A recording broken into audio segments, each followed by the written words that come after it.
Welcome to McPlum, simple solutions served daily. You start by opening Spline and creating a new scene so you can act immediately. Choose your canvas units and grid to match your output. For product visuals, I use 1 meter units and a 16:9 camera. Import any SVG, PNG, or GLB assets next, either drag and drop or file import. Once assets are in, group related objects and name them so you can find them quickly. Make sure snapping and axis locks are on for clean placement before you model further. Now model and polish. Combine primitives, extrusions, and Boolean operations to build complex geometry, and optimize by merging meshes where possible.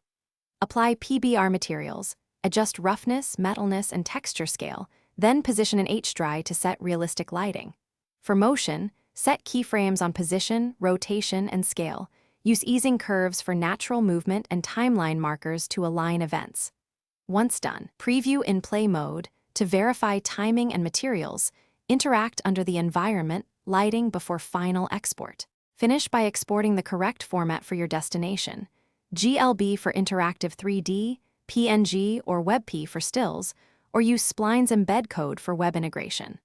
Optimize assets by decimating high poly meshes and compressing textures aiming for roughly 0.5 to 2 megabytes per asset so load times stay fast. If something breaks, check flipped normals, incorrect scale, or console errors in the embed. Re-export as binary GLB after fixes, and test in the target environment to confirm everything works. Thanks for watching. Stay juicy and subscribe.